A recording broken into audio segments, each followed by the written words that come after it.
नए साल की शुरुआत ही हड़ताल से हुई है। इस हड़ताल की वजह से पेट्रोल डीजल का संकट अब देश के कई शहरों में पैदा होने लगा है। देश भर के अलग अलग शहरों में पेट्रोल पंपों के बाहर गाड़ियों की लंबी कतारें इस वक्त देखी जा रही है। ज्यादा शहरों में सैकड़ों दोपहिया वाहन पेट्रोल भरवाने के लिए लोगों को कतार में घंटों इंतजार करना पड़ रहा है। ट्रक चालकों की हड़ताल के चलते पेट्रोल डीजल का भी संकट अब कई शहरों में दिख रहा है और अब इसका असर आम जनता पर भी पड़ना शुरू हो गया है। तो ये 4 तस्वीरें आप अपने स्क्रीन पर इस वक्त पर देख सकते हैं।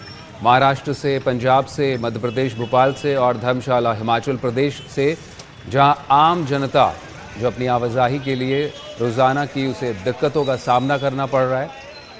इस वक्त धुलिया महाराष्ट्र में आप देख सकते हैं, लोग पेट्रोल पंप के आसपास घिरे नजर आ रहे हैं और वहां पर ही धर्मशाला भी अगर देखें तो वाहनों की सड़कों पर कतारें इस वक्त पर दिख रही हैं। पठानकोट में आप देखें तो वहां पर भी दोपहिया वाहनों को दिक्कतें हो रही हैं। भोपाल में भी काफ़ी लोग इस समस्या से अब दो चार होने लगे हैं।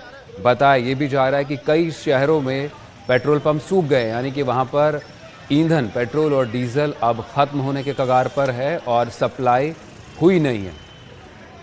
तो लगातार इसका अलग अलग शहरों में नए कानून के खिलाफ, जो भारतीय न्याय संहिता के तहत लाया गया है, हिट एंड रन कानून, जिसके तहत अब चालक को, ड्राइवर्स को 10 साल की सजा और जुर्माने का भी प्रावधान किया गया, उसके खिलाफ नए साल की शुरुआत से ये देश भर में हड़ताल दिख रही है।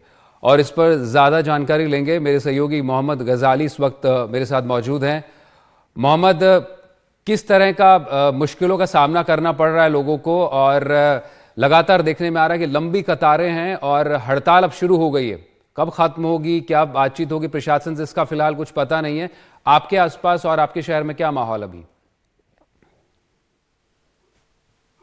जी देखिए, इस पूरे हड़ताल को इस तरह से समझेंगे कि अलग अलग राज्यों में इसका अलग अलग असर देखने को मिलेगा। जो पहाड़ी राज्य हैं हमारे इलाके में, जैसे हिमाचल है या पंजाब के वो इलाके जो बिल्कुल आप कह सकते हैं कि टेल एंड या बिल्कुल कोने का इलाका हो जाए, या सीमावर्ती इलाके हैं जैसे पठानकोट है, गुरदासपुर है, जो हिमाचल और जम्मू दोनों से लगते हैं, वहाँ के इलाके जहाँ पर सारी ही सब्जी हो या फल हो या एसेंशियल सप्लाईज जिसको अंग्रेजी में कहा जाता है, दूध हो, खाने का आइटम हो, उन चीज़ों की सप्लाई जो है सड़क के द्वारा ही की जाती है। चाहे ऊपर के पहाड़ी इलाके हों, जम्मू कश्मीर का हो या आपके हिमाचल का हो, तो उन इलाकों में इसका असर अभी से दिखना शुरू हो गया है। करीब कई पेट्रोल स्टेशंस पर, जो फ्यूल स्टेशन है, पेट्रोल पंप पर जो है गाड़ियों की लंबी कतारें दिख रही हैं।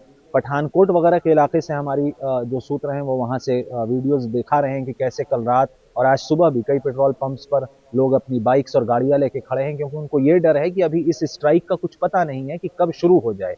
अभी बिल्कुल डिसऑर्गेनाइज्ड है। अलग अलग शहरों में छोटी छोटी यूनियंस, पूरे स्टेट लेवल की यूनियन जो होती है अलग अलग राज्यों की, उन्होंने कोई कंप्लीट ब्लैंकेट कॉल नहीं दिया है कि कब हमें चक्का जाम करना है या गाड़ियां रोकनी है। अलग अलग यूनियन अलग अलग शहरों में अपने तौर पर विरोध दर्ज कर रहे हैं। खास करके इसका ज्यादा असर जो है हिमाचल में दिख रहा है। पर्यटक वहां पहुंचे हैं, प्राइवेट कैब्स वहां चलती हैं, लोग गाड़ियों से भी जा रहे हैं। तो दो मसले हो जाते हैं खास करके हिमाचल के लिए, कि एक तो पेट्रोल पंप पर ज्यादा भीड़ है, और दूसरी कि अगर वहां के कैब ड्राइवर्स भी प्राइवेट ट्रांसपोर्टर्स के साथ मिलकर विरोध दर्ज करने लगे तो उन पर्यटकों का क्या होगा। फिलहाल 3 दिन का जो कॉल दिया गया था कई यूनियंस और ऑल इंडिया लेवल पर, उसके हिसाब से देखें तो आज दूसरा दिन है स्ट्राइक का। और पंजाब में खास करके बात करें तो यहाँ पर भी ट्रांसपोर्टर्स बहुत हैं और ट्रक यूनियन बहुत स्ट्रांग है पंजाब और हरियाणा में। तो इसका असर धीरे धीरे देखने को मिलेगा, लेकिन पहाड़ी इलाकों में जो है इसका असर ज्यादा देखने को मिल रहा है, पेट्रोल पंप पर भी और पर्यटकों की वजह से भी। जो एसेंशियल आइटम्स की सप्लाई है उस पर भी धीरे धीरे असर पड़ना शुरू होगा। जी मोहम्मद, जिस तरह से आपने बताया, निश्चित रूप से पहाड़ी इलाकों में ज़्यादा दिक्कतें होना लाजमी है। ये सिर्फ पेट्रोल पंप की ज़रूर हम तस्वीरें दिखा रहे हैं, लेकिन अब अगर हड़ताल आगे भी चलती है तो इसका असर ना सिर्फ सब्जी, दूध और बाकी एसेंशियल कमोडिटीज़ पर भी ज़रूर पड़ेगा। जी देखिए, ना सिर्फ एसेंशियल कमोडिटीज की सप्लाई एक असर है, दूसरा असर सबसे बड़ा जो है और बहुत कह सकते हैं कि कंफ्यूजन जिसको लेकर है, वो यात्रियों के लिए है। उनको ये नहीं पता चल रहा है कि किस रूट पे बसें जाएंगी या नहीं जाएंगी। प्राइवेट के साथ क्या गवर्नमेंट के भी ड्राइवर्स इसमें इन्वॉल्व हो जाएंगे या नहीं हो पाएंगे। और ये जो पूरा इलाका है नॉर्थ का, दिल्ली से जब आप जम्मू की तरफ निकलते हैं, ये जो पूरा नेशनल हाईवे है, अक्सर ऐसे विरोध प्रदर्शन या ऐसे स्ट्राइक में क्या होता है कि पिछले कुछ दिनों में महाराष्ट्र में, मध्य प्रदेश वगैरह के इलाकों में देखने को मिला था कि ट्रांसपोर्टर्स जो है अपने ट्रक लेकर जो है हाईवे पर ही ब्लॉक कर देते हैं, और कई इलाकों में हरियाणा वगैरह में भी हुआ था। इसका ज्यादा असर उन यात्रियों पर भी पड़ेगा जो बिल्कुल बाई रोड ट्रैवल करते हैं। एसेंशियल सप्लाईज जो है, खाने पीने के सामान हैं, सब्जी हैं, उनके दाम बढ़ सकते हैं, फ्यूल के दाम बढ़ सकते हैं अगर उसकी शॉर्टेज होती है और स्ट्राइक ऐसी ही चलती रहती है तो।